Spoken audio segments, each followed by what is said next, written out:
말씀드린대로 오늘 구약성경 욥기를 봅니다. 욥기라 그러면 막 이렇게 벌써 긴장되지 않으십니까? 우리 구약성경 전체에서 아주 특별한 책이 욥기예요.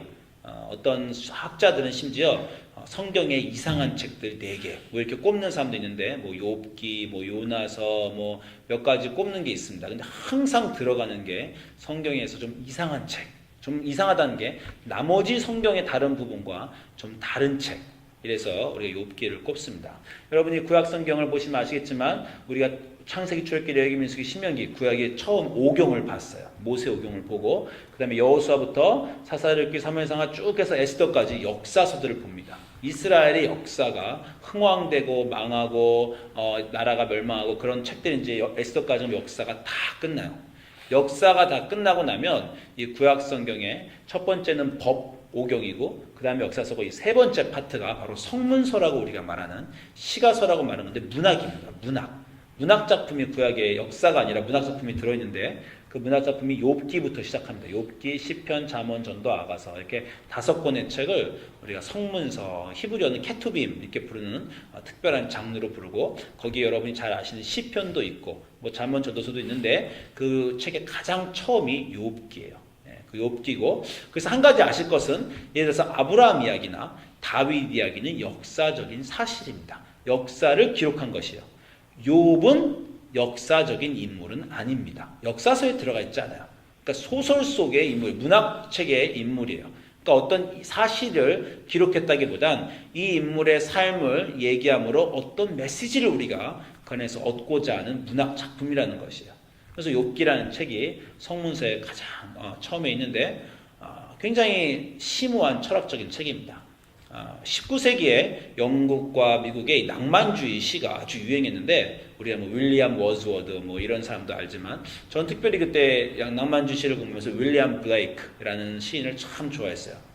근데 이 윌리엄 블레이크라는 낭만주의 시인이 말하기 욥기에 대해서 말하기를 인류 최고의 문학이다.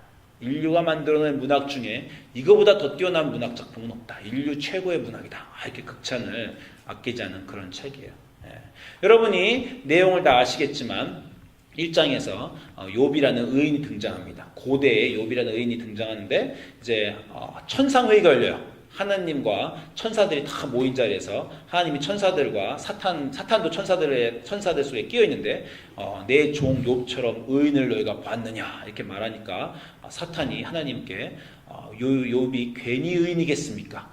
괜히 의롭게 살겠습니까? 하나님이 복을 쏟아 부어주셔서 인생이 잘 돌아가니까 착하게 사는 거지요 라고 하나님께 도전을 합니다. 하나님이 이건 얘기예요. 다시 얘기입니다. 이야기인데 거기서 하나님이 사탄한테 그래 한번 보자.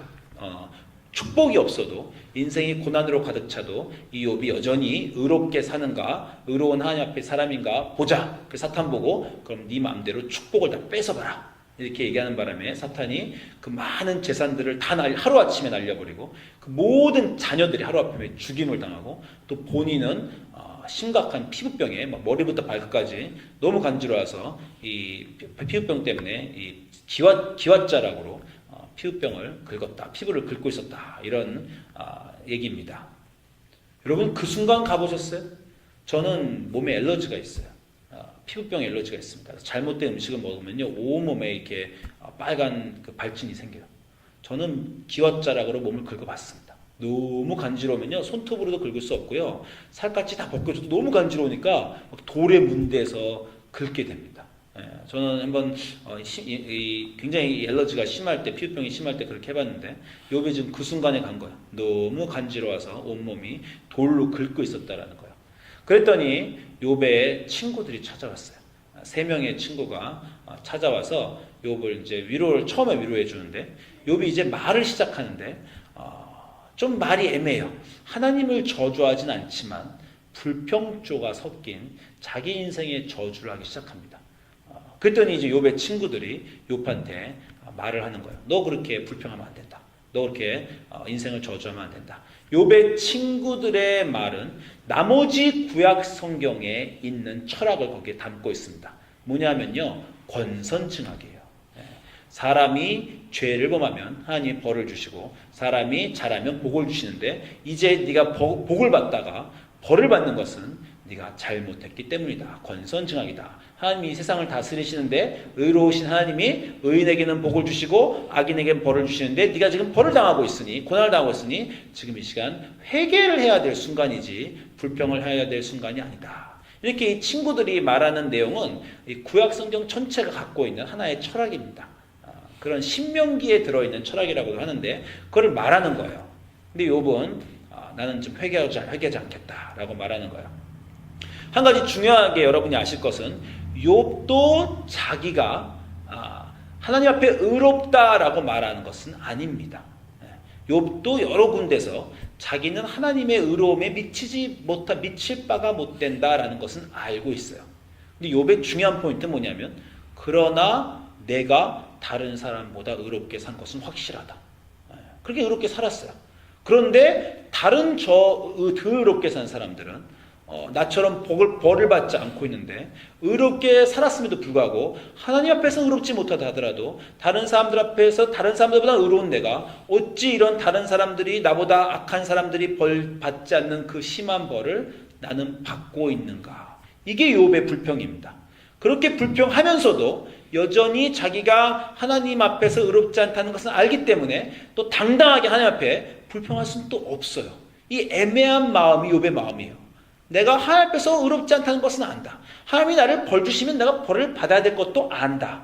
그러나 왜 벌이 이렇게 심한가? 다른 사람에 비해서 라는 것이 욥의 말입니다. 이렇게 불평하는 욥은 물론 우리가 알고 있는, 독자가 알고 있는 하나님과 사탄의 대화는 알 길이 없어요. 그리고 고통의 원인을 알 길이 없으니 자기가 보는 이 세상 안에서 불평하는 겁니다.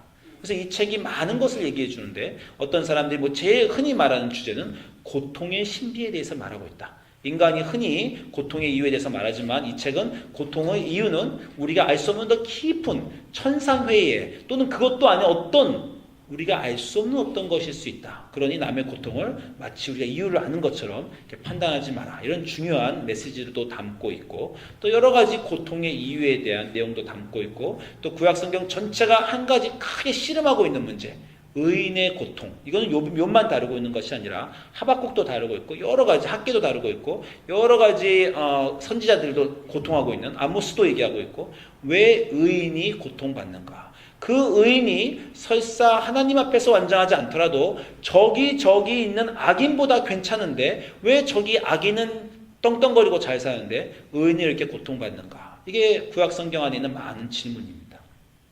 그리고 그게 오늘날 우리의 질문이에요. 우리가 지금 고통을 받고 있어요. 그렇지만 다른 사람이 다 고통을 더 심하게 받고 있으면요 우리가 괴로워하지 않습니다. 제가 최근에 TV에서 다큐멘터리 하나 봤는데 한국 방송이에요. 그냥 어떤 아프리카에 어떤 그 아버지가 무슬림이라 아내가 둘이에요. 무슬림이니까. 그리고 각각 아내가 7명의 아이를 낳아서 14명의 아이가 있습니다.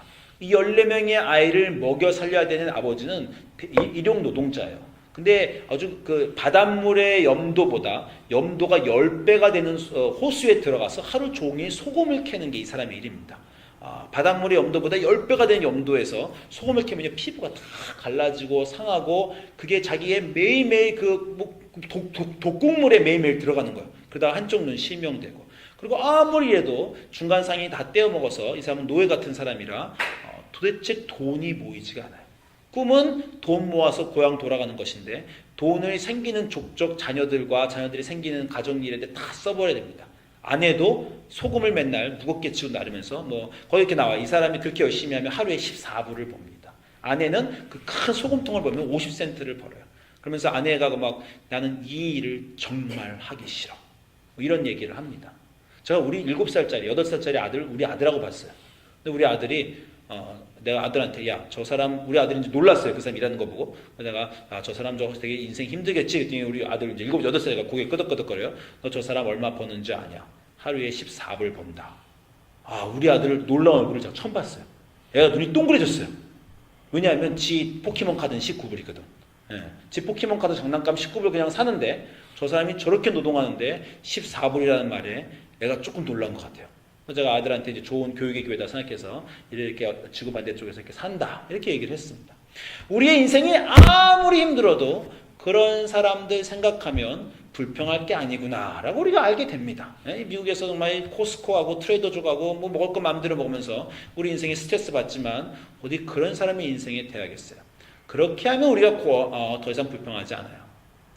그런데 문제는 그런 사람만 보이는 게 아니라 우리 TV를 보면 이 회사 CEO들이나 부자들이나 여러 사람들도 보여요. 우리 옆집 사람도 보여요. 나보다 집이 지금 몇 배로 큰데 나보다 의인 같지 않아요. 그래도 투자 좀 잘해서 잘 사는 그런 사람들이 보이고 그런 사람들이 더 많이 보이고 그런 사람들이 분명 더 많은 것 같아요.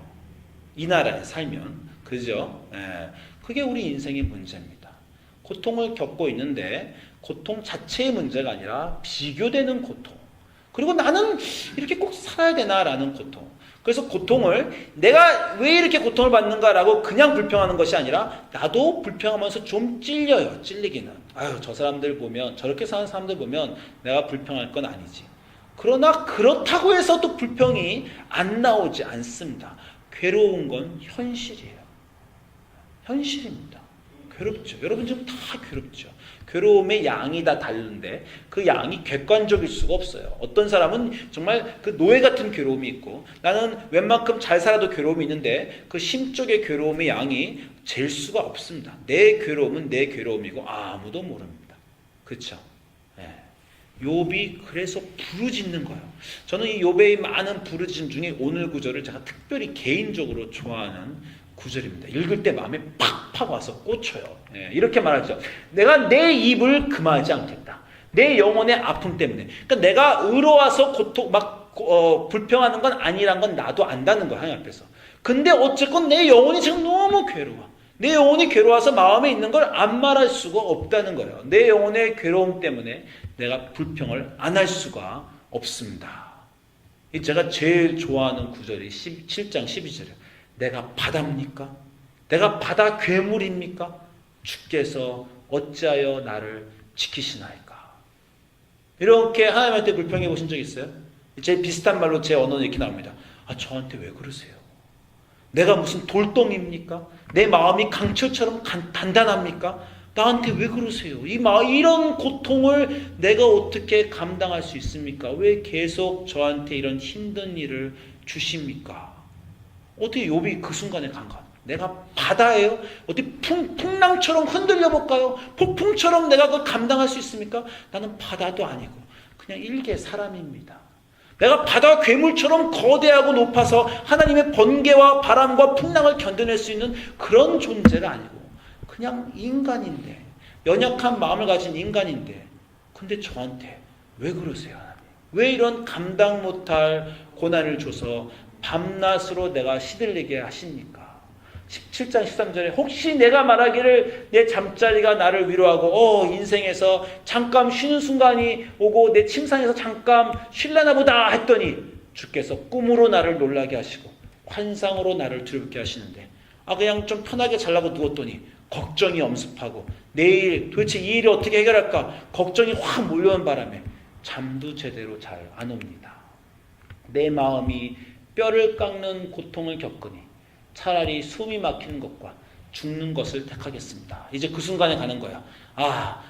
고통이 처음 오면 이거 좀 어느 순간에 좀 다 해결되고 내 인생 좀 좋은 햇빛 뜨는 날이 오면 좋겠다. 근데 고통이 지속되고 너무 심하니까 이제 그렇게 생각하는 거야. 죽고 싶다. 이렇게 살아서 뭐해. 차라리 죽는 게 낫지. 내가 차라리 죽음을 택하겠다. 죽는 게 이 삶의 고통을 견뎌내는 것보다 차라리 편하겠다. 내가 내 생명을 싫어하고 영원히 살기를 원하지 아니하노니 이제 그만 이 고통스러운 삶을 내게서 거둬가 주시옵소서. 나를 놓으소서. 내 날은 헛것이니이다. 그렇게 욥이 말하는 겁니다. 사람이 무엇이기를 주께서 그를 마음에 두시고 아침마다 권징하시며 순간마다 단련하시나이까? 주께서 내게서 눈을 돌이키지 아니하시며 내가 침을 삼킬 동안도 나를 놓지 아니기를 어느 때까지 하시리까? 사람을 감찰하시니요 내가 범죄한 거 압니다. 내가 완전하지 않은 거 압니다. 그러나 내가 범죄하였던들 그렇게 이 세상에 큰 문제가 생긴다고 나를 이렇게 아침 저녁으로 고난을 주셔서 나를 힘들게 하십니까? 그렇게 욥이 고백하고 있는 겁니다. 그런 고난의 순간에 가보셨어요?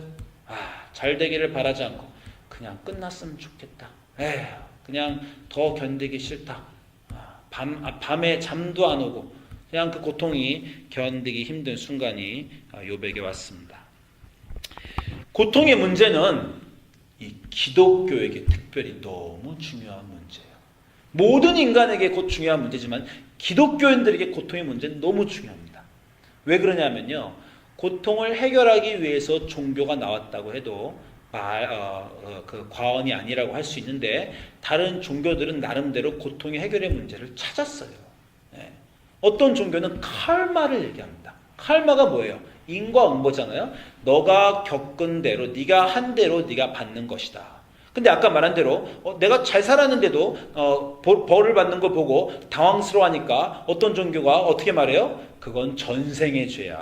네가 지금 잘 살았는데 고통을 당하는 것 같아서 억울하지? 그러나 전생에 네가 한 그 모든 일들을 다 받는 거니까 그냥 받아라. 어떤 종교는 이렇게 말하잖아요. 그러면 그냥 내가 전생에 몹쓸 짓을 했나 보다. 그 내가 복을 받으면 뭐라 그래요? 내가 전생에 나라를 구했나? 그래서 기뻐하고 내가 잘못되면 내가 전생에 도대체 몇 명이나 죽였길래 내가 이 일을 고통을 당하나. 그냥 그렇게 말하면서 내 탓을 합니다. 내 탓을. 내 탓도 내 이생의 탓도 아니고 내 전생의 탓까지 해요. 어떤 종교는요. 조상 탓까지 해요. 네 조상이 잘못한 것을 네가 받는다. 이런 것까지 말하는 종교도 있어요. 어떤 종교는 이렇게 말한다. 인샬라. 무슨 뜻인지 아세요? 다 신의 뜻이다. If Allah wills it. If Allah가 원하시면 그것대로 되는 것이다. 인생의 가장 중요한 것은 순종하는 거야. 네가 알 수 없는 신의 뜻이 있으니 고통과 어려움과 모든 것을 신의 뜻으로 여기고 그냥 겸허히 순종하면서 받아들여라. 어떤 종교는 또 그렇게 말해요. 근데 기독교도 아주 그렇게 말하는 것 아니고 기독교 안에서도 인과응보가 있고 신의 뜻이 있지만 그러나 기독교는 조금 달라요. 어떤 게 다릅니까? 하나님과의 인격적인 관계를 맺고 있다는 것이 달라요. 우리 하나님은 전생과 세상의 규칙과 이 세상의 어떤 것들을 그냥 움직이시게 놔두고 룰을 주시고 멀리 떨어져 있는 그런 하나님이 아닙니다. 우리 하나님은 자기 마음대로 하시고 내가 주인이고 너는 하인이고 종이니 종은 그냥 주인의 뜻만 따라라고 하시는 분이 아니에요. 우리 하나님은 인생에 내려오셔서 내가 너와 인격적인 관계를 맺고 싶다라는 분입니다. 내가 너의 아버지가 되고 싶다라고 하는 분이에요. 네 얘기를 듣고 싶고 네가 원하는 걸 듣고 싶고 내가 원하는 걸 말하고 싶고 우리가 서로 좀 중재해서 서로 간의 관계를 그게 관계라는 거 아닙니까? 인격적인 관계를 맺고 싶어 하시는 분이 하나님이에요. 성경 전체가 그걸 얘기합니다. 창조주가 아니고 예수 그리스도를 통해서 이 세상에 오신 하나님은 우리와 얘기하고 싶고 관계를 맺고 싶고 인간으로 오셔서 우리를 이해하고 싶고 우리 얘기를 듣고 싶어 하시는 분이에요. 그러니까 우리가 불평하는 겁니다. 그냥 당신 뜻대로 다 하시는 신입니다. 그러면 그냥 순종하겠습니다. 인생의 고통도 그냥 마다하지 않고 겪겠습니다. 이렇게 할 수 있을지 몰라요. 그냥 신의 뜻인가 보다 받아들이자 그렇게 할 수 있을지 몰라요. 그냥 이 세상에 규칙을 주신 주님이면 권선징악이니 다 이렇게 되는 것보다 받아들일 수 있을지 몰라요. 그러나 자녀가 엄마에게 때를 쓰듯이 우리는 때를 쓸 수밖에 없습니다. 엄마 왜 그래 나한테. 엄마 이러면 안 되잖아. 라고 자녀가 부모에게 요구하듯이 기독교는 요구하는 거예요. 그리고 10대의 자녀가 도저히 부모를 이해할 수 없는 것처럼 우리 기독교에는 하나님을 아버지 어머니라고 생각하기 때문에 도저히 이해가 안 됩니다. 우리 하나님이. 그래서 성경과 기독교는요. 고난에 대해서 단순하게 얘기하지 않아요. 아주 여러 가지 방법을 얘기합니다.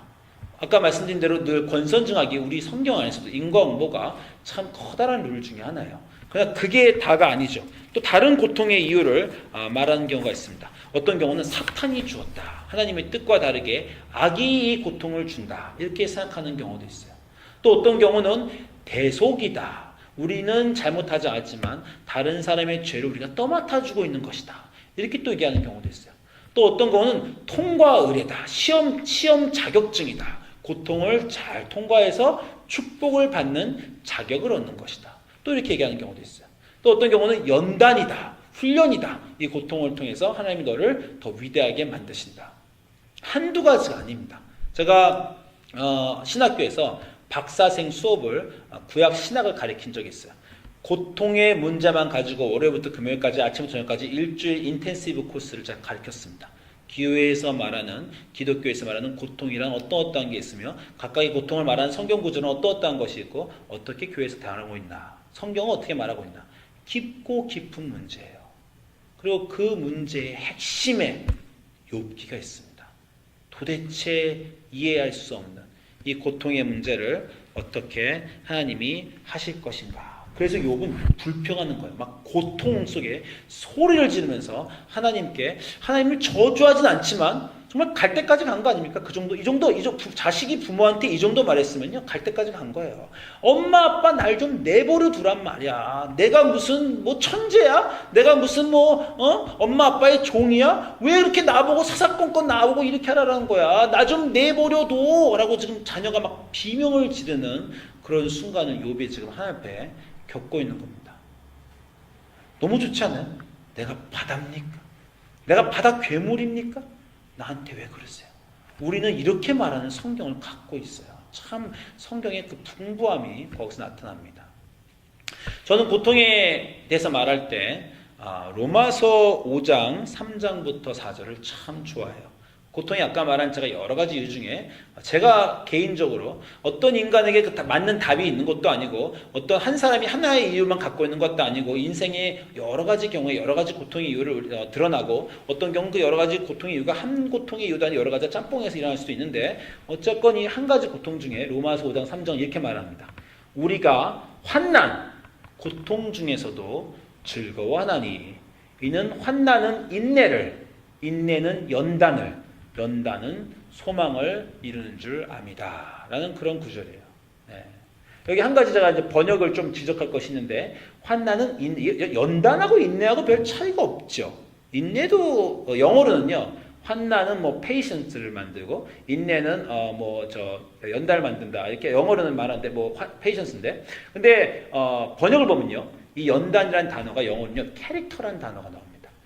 그래서 세 번역을 보면 환난은 인내를 만들고 인내는 고난을 견디는 성품을 만든다. 또 이렇게 단어가 나와요. 이 연단이라는 단어가 환난이 인내가 연단이 소망을 만드는데 연단이라는 단어를 그리거로 보면 도키네라는 단어입니다. 도키네라는 단어인데 신약 성경에서 이 단어가 딴 데 쓰인 데가 어디냐면 증거라고 또 쓰여요. 그러니까 연단과 증거라고 쓰이는데 그게 어디에 있냐면 고린도후서 13장 4절 이 단어가 도키네가 한 번 더 쓰이는데 고린도후서 13장에 가면은 바울이 이 단어를 증거란 단어로 써요. 이게 고린도후서에서 바울이 고린도 교회를 방문하는데 고린도 교회에서 바울을 의심하는 사람들이 있어요. 바울의 그 사도권을 의심하면서 저 별것도 아닌 저 사람이 우리 위에 쓰려 그런다. 하나님의 종인 사람인 척한다. 이렇게 해서 바울을 도전하는 사람들이 있었어요.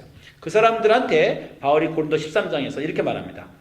내가 이제 세 번째 너에게 가리니 두세 증인의 입으로 말마다 확정하리라. 내가 이미 말하였거니와 지금 떠나 있으나 두 번째 대면했을 때 같이 전에 죄 있는 자들과 그 남은 모든 사람에게 미리 말하오니 내가 다시 가면 용서하지 않겠다. 내가 이제 다시 너희들한테 가는데 이제 가면 내가 제대로 일을 확실하게 하겠다라고 바울이 말하면서 이는 그리스도께서 내 안에 말씀하시는 도키네를 너희가 구하매니 그러니까 너희가 나를 지금 의심하는데 내가 그리스도의 사도인지 그 증거가 없다고 너희가 의심하는데 내가 그걸 너에게 돌아가서 보여주겠다라고 하는 거예요. 내가 그리스도의 사도임을 사도임을 요구하는 도키네를 너희가 원한다. 그거를 여기서는 내가 그리스도의 사도임을 원하는 증거를 보여달라라고 하는데 아까 그 로마서에서는 우리가 환난이 인내가 우리를 증거를 나타내게 한다는 거예요. 다시 말씀드리지만 이 단어는 우리가 어떠한 사람인가를 나타내는 단어입니다. 내가 그리스도의 사도임을 나타내는 도키네. 환난과 인내가 나를 도키네로 끌어낸다는 거예요. 내가 어떠한 성품을 가진 사람임을 나타내는 단어입니다. 환난이 우리를 어떠한 사람으로 만든다라는 거예요. 제가 그 말에 굉장히 공감해요. 지금 어떤 사람이 그 사람은 어떤 사람인가를 보려면 제일 확실하게 알려면요. 그 그 사람은 어떤 고난을 겪었는가를 보는 게 제일 확실한 것 같아요. 어떤 인생의 많은 어려움을 겪어서 저런 단단한 사람이 되었는가. 고난을 잘못 겪으면 막 욕쟁이 할머니가 되는 경우도 있어요. 아, 참 세상 풍파 험하게 겪으셔서 말만 나오면 입만 열면 욕을 하시는구나. 물론 이런 분들도 있습니다. 그러나 어떤 사람이 정말 저 사람이 갖고 있는 깊이, 인생의 깊이, 이해, 인내 그런 것들은 도대체 어떻게 저 사람 타고나면서 생겼나? 저 사람 도대체 어떤 저런 성숙함이 생겼나? 근데 그런 많은 것들은 고난 때문에 생긴 경우가 참 많이 있는 것 같아요. 한 가지 이 바울이 말하는 것 중에 제가 조금 애매한 부분이 이겁니다. 우리가 환난 중에서도 즐거워하나니 이 환난은 우리에게 인내를 만들고 인내는 연단을 만든다. 우리 도키네를 훌륭한 성품을 만든다라는 것인데 바울이 조금 오버했어요. 제 생각엔 여기서. 환난 중에 즐거워할 수 있는 사람은 없습니다. 고통이 있는데 내가 지금 고통인데 야, 이 고통 중에 내가 지금 더 나은 사람이 되겠구나라고 즐거워하긴 너무 어려워요. 바울이 이제 아이디얼하게 즐거워하라고 말하는 거지만 고통이 오면 내가 바다입니까? 내가 용입니까? 나를 분초마다 시험하십니까? 나한테 왜 그러십니까? 라고 우리는 말할 수밖에 없어요. 그런데 그 순간을 그냥 겪어내는 것만으로 하나님 안에서 그 고통을 겪어내는 것만으로 우리에게 어떤 일이 생긴다라는 것입니다. 여러분 최근에 제가 목사 모임에 간 적이 있어요. 목사 모임에 갔는데 큰 목사들, 큰 교회 목사님들도 오고 어떤 교회는 700명 교회 목사님, 1000명 교회 목사님도 같이 왔어요. 얘기하다가 교회의 영어덜트에 대한 얘기가 나왔어요. 제가 우리 교회 얘기하다가 우리 교회도 영어덜트가 한 20명, 15명, 20명 가량 있었는데 어느 순간에 다 이제 교회를 떠났다. 이런 얘기를 하게 됐어요. 어떻게 그 700명 교회 목사님이 우리 교회도 그래 30명 있었는데 다 없어졌어. 이러는 거예요. 그랬더니 거기 목사님들만 전부 다 우리 교회도 영어덜트가 다 없어졌어. 다 없어졌어. 이러는 거예요. 그래서 우리가 다 목사님들이 이구동성으로 걔딱 어디 갔어? 이렇게 말을 하니까 답이 나왔어요. 어느 교회에 갔다더라. 그러니까 어느 교회가 있습니다. 지금 이 베이 에리어에 영어덜트 사역이 잘 되는 경우가 잘 되는 그 교회가 있어요. 영어덜트 애들이 전부 몰려가요. 글로. 그냥 영어덜트 애들이 거기 가면 내 동료 집단이 크게 형성되어 있다더라 라고 알려진 교회들이 있습니다.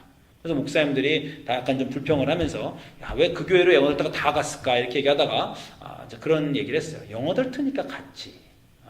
어려운 일이 교회에 있을 때 아직 그 나이는 피해서 도망가는 나이지 라고 그런 얘기를 우리가 했습니다.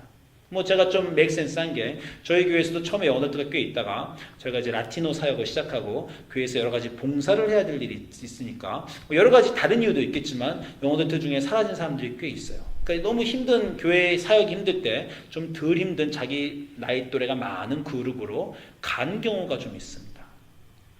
제가 꼭 영어덜트를 흉보는 게 아니라 그 나이를 흉보는 거예요. 그 나이는 그럴 나이입니다. 저희도 그 나이 땐 그렇게 했어요. 무슨 말이냐면 고통이 인생에 왔을 때 피할 길이 있으면 우리는 피합니다. 고통이 왔는데 내가 무슨 정말 이렇게 세상 정말 내가 무슨 대단한 사람이라고 내가 강철 같은 사람이라고 나는 고통을 그냥 견딜래 이런 사람은 없습니다. 피할 때가 있으면 피하는 거죠. 인생은. 근데 문제는 뭐냐면 하나님이 우리를 피할 곳이 없는 막다른 곳으로 몰고 가시는 게 문제예요. 막다른 곳에 가보신 적 있어요? 지금 고통이 내 인생에 왔는데 막다른 곳이란 건 피할 길이 없다라는 것이에요. 그 피할 길이 없는 순간이 바울이 말하는 축복의 순간입니다. 거기에 있으니 어떻게 할 수 없으니 그러니 너희가 놀라운 성격으로 하나님의 연단되신 성격으로 나온다는 거예요.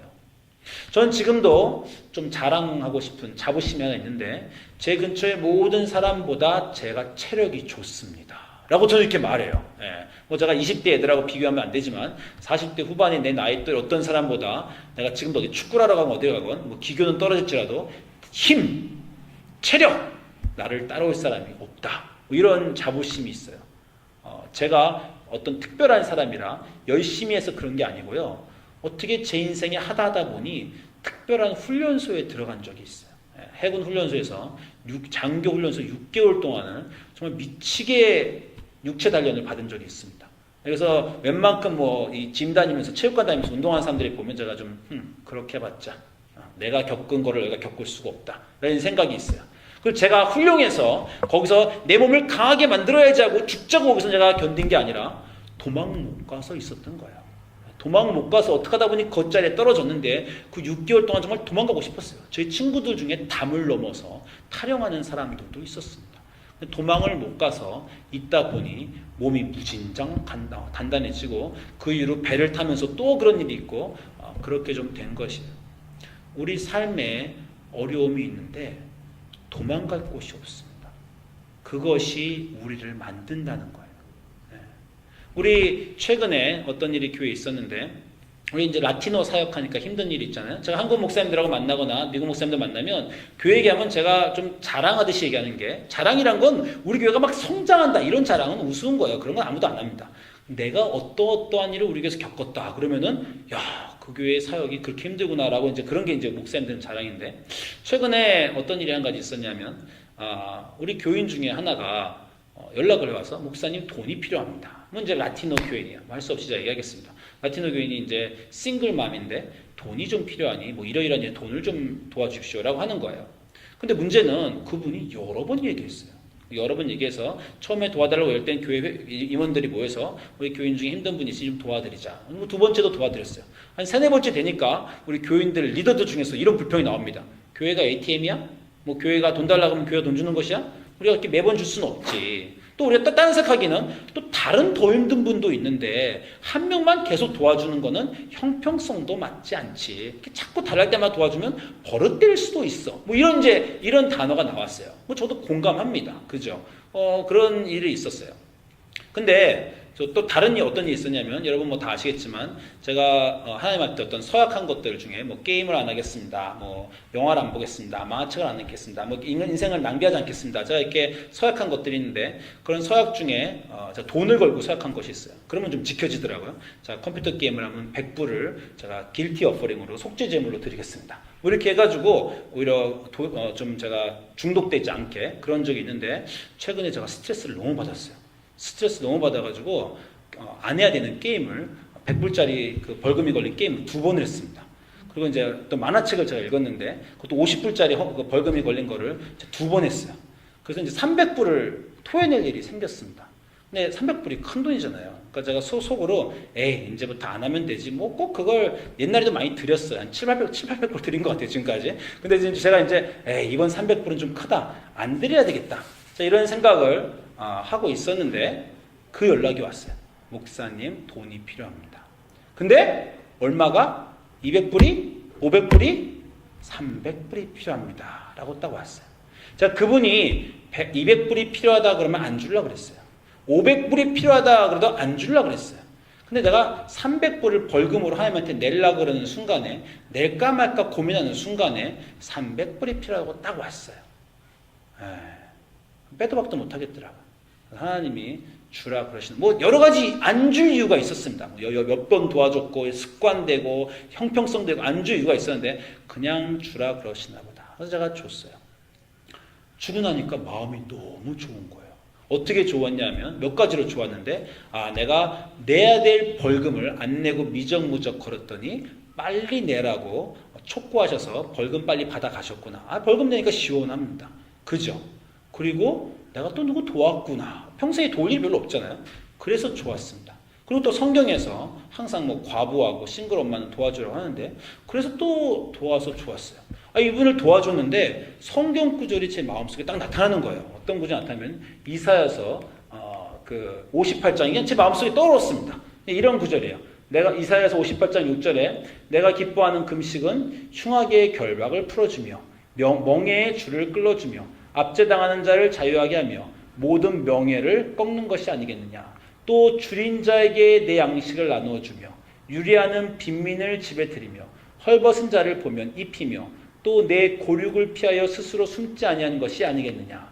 그리하면 내 빛이 새벽같이 비칠 것이며 내 치유가 급속할 것이며 내 공의가 내 앞에 행하고 여호와의 영광이 내 뒤에 호위하리니 내가 부를 때에 나 여호와가 응답하겠고 내가 부르실 때에 내가 여기 있다 하리라. 하나님의 뜻대로 어려운 사람을 도와주면 이런 놀라운 축복을 주시겠다는 이사야 58장의 말씀인데, 다시 말씀드리면 제가 이렇게 어려운 사람을 도와줄 기회가 별로 없어요. 근데 이 기회에 도와주게 되었더니 제 마음속에 이런 생각이 든 거예요. 내 치유가 이제 급속하겠구나. 하나님이 내게 복을 주시려고 이 사람을 거기에 두셨구나. 그래서 제가 결국 든 생각이, 내가 이 사람을 도운 건가? 이 사람이 나를 도운 건가? 이런 생각이 들기 시작했습니다. 뭐 다른 얘기도 많지만 제가 말씀드리고자 하는 건 이거예요. 제가 남을 도와주는 착한 사람이 아닙니다. 네. 분명하게 그 맞아요. 저는 그렇게 남을 도와주는 사람이 아니에요. 그런데 도와줘야 되는 그런 입장에 서버렸어요. 우리 교인들이 다 훌륭하시고 다 뛰어나시고, 사실 옛날엔 그랬어요. 저희 교인들이 라티노 교회 시작하기 전에는요, 제 도움을 구하는 교인들은 단 한 명도 없었어요. 경제적으로, 사회적으로, 인품적으로 저보다 못한 분이 아무도 없어서 제 도움이 필요하지 않으시더라고요. 라티노 사역을 시작하니까 너도 나도 제 도움이 필요해요. 목사님, 코트에 같이 가주세요. 법원에 같이 가주세요. 목사님, 아들이 문제가 생겨서 교장을 만나야 되는데 좀 같이 가주세요. 목사님, 이 돈이 필요해요. 아니, 라티노 미니스 시작하고 왜 이렇게 저한테 도움을 많이 구해요? 제가 별 도와줄 것도 없는데 그냥 가서 있게 됐습니다. 제가 최근에 그런 생각해요. 내가 목사인가 보다. 남을 좀 도와주기 시작하니까 내가 목사인가 보다. 이제 진짜 목사인가 보다. 그런 생각이 들면서 제 마음이 참 좋습니다. 그 라티노 사역을 할 때는요, 비명을 지르고 싶었어요. 야, 이거 못해 먹겠다. 너무 어렵다. 나하고 같이 사역하던 영어덜트들은 떠나는구나. 저도 도망갈 곳이 있으면 도망가고 싶었습니다.